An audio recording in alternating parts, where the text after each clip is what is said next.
Oh,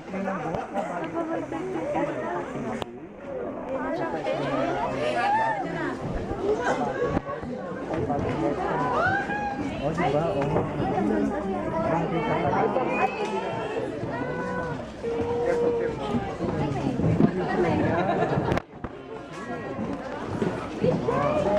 So yung isa, magpapahaba ng ano.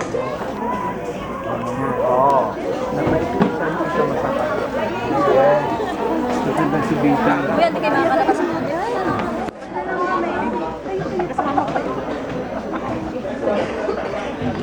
Ay, yun ko lang. Peter, kaya.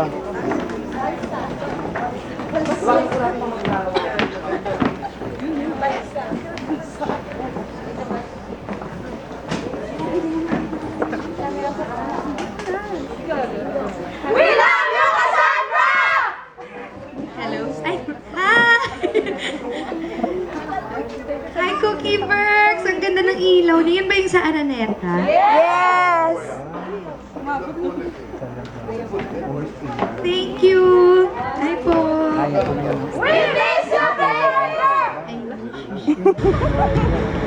Hi, my close family! Bago po ako magpurma... Pwede po mo ako din.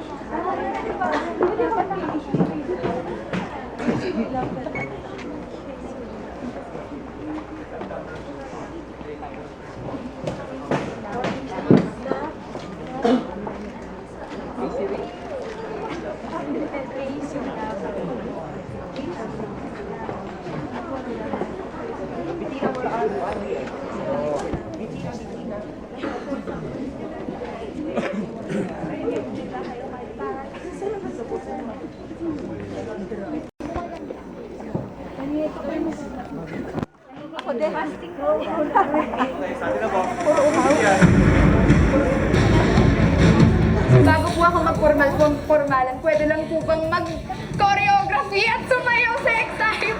Isang malaking karangalan po itong makasama sa The Buzz. Mahigit 1.5 taon ng pakikipag-usap, pakikinig at paglalahad ng mga totoong kwento ng mga sinusubaybayan nating bituin. Nakapiling ng buong bansa at buong mundo tuwing linggo, si Casey Concepcion. Sa pagpasok ni Casey sa The Buzz, ipinagkatiwala sa kanya via The Buzz KCX o KC Exclusives ang kwento ng mga young stars na nagbahagi ng mga mapusong eksklusibo sa kanya. You are very important to me because you are my first guest. Yay! I'm here as a talk show So host. honored. Did you ever dream or naisip mo ba na magiging Kim Chu ka 4 years later?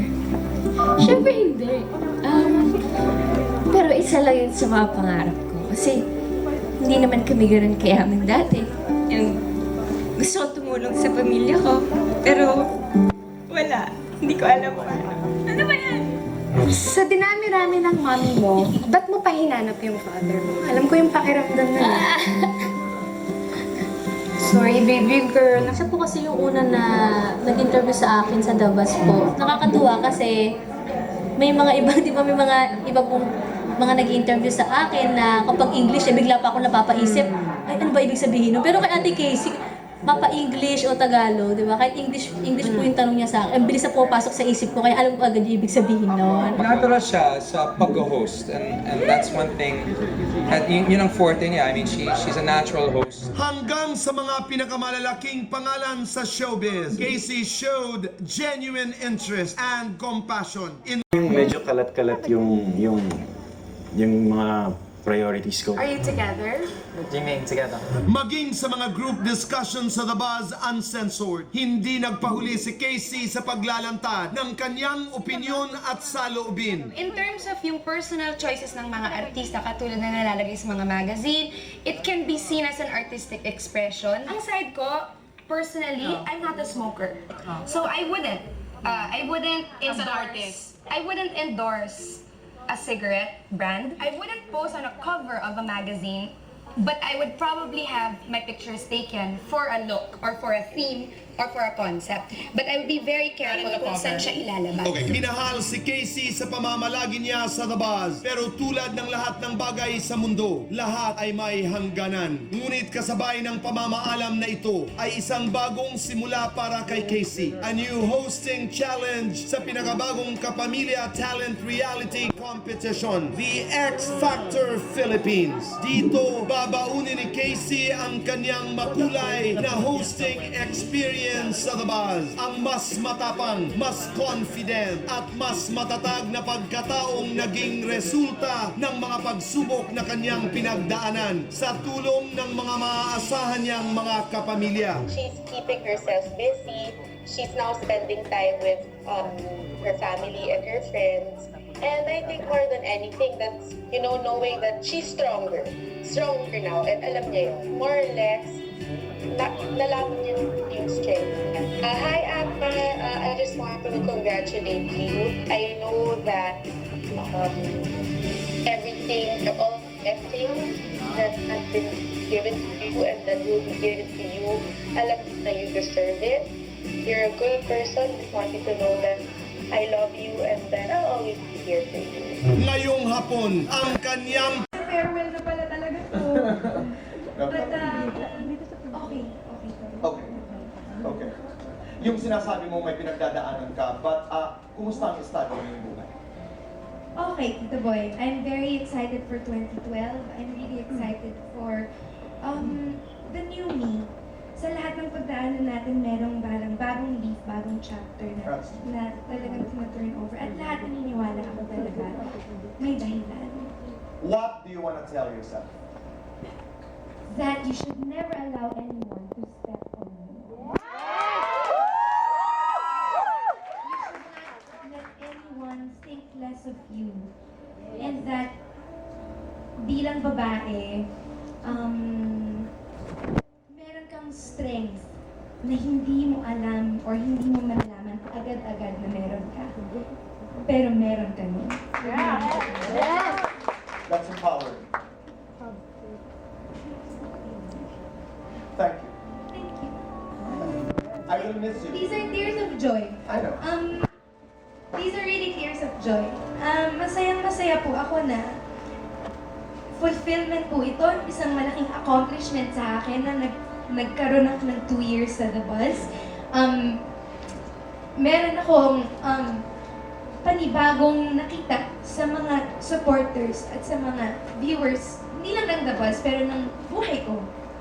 Na talagang ngayon ko lang nararamdaman na mahal pala ninyo ako. Yes! Mahal pala kayo. Na kahit na anong project na itry ko dito, nandyan kayo, willing kayong panoorin, willing kayong i-accept. Kung alam nyo, medyo ito sinusubukan ko pala ngayon, alam ko, nakasama ko kayo hanggang sa nationwide. Maghahanap kami ng mga contestant from Bacolod, from Cebu, from Olongapo, Davao, ay naku, buong nation talaga, buong Pilipinas, pupuntahan namin para din ipakita ang mga nag-audition. So, umpisa pa lang, kasama na kayo sa show. This is going to be one of the biggest shows this year. Yes. I am excited and extremely excited. I am extremely happy na nabigyan mo kami ng pagkakataon na makausap ngayon. Ako hindi magpapaalam because we will always be together. Oh, you never know. Si Tita Pres ilang beses din nagpaalam, ilang beses din bumalik. Alam niyo po, may naaalala lang ako sa Chinese saying, hindi ba? Hindi ko talaga pinansin yun. Pero si Tita Chris, nung in-interview namin si Tita Chris, happy-happy ako kasi di ba si Tita Chris, Right. in-interview talagang tuloy-tuloy.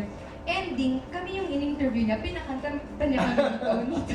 Hindi, may tula na napakaganda. Chinese saying ito na sabi ng aking kaibigan, pag wala ka na dito, in this empty space there is joy because the winds of heaven will always be dancing with you. Yes! Di ba? I mean, I have flowers for you, Christina. Ganda naman. Pero hindi ko malilimutan ang iyong sinabi ngayong hapon. I think that was very empowering sa lahat ng ating mga kaibigan out there, mga babae, mga lalaki. Minsan, pag pinagdadaanan natin mahirap, hindi natin alam na meron tayong tapang sa loob until it happens. Discover that because it's very important. Maraming salamat. Maraming salamat sa aking Boss Family. Ay, naku, mula kay Boss Louie hanggang kina Ate Nancy, Ate Jasmine, Ate Darla, Romer, hanggang kay Ate Sol, JS, kay na Lahat. Danex, lahat na. Sa writers, kay Mark and Miss Pacha nagsulat din for us sa Simply Casey, kay na Direk, and of course kay Assistant Direk, Kuya Jay. Thank you so much talaga sa lahat na natutunan ko dito. And I'm excited to be your guest.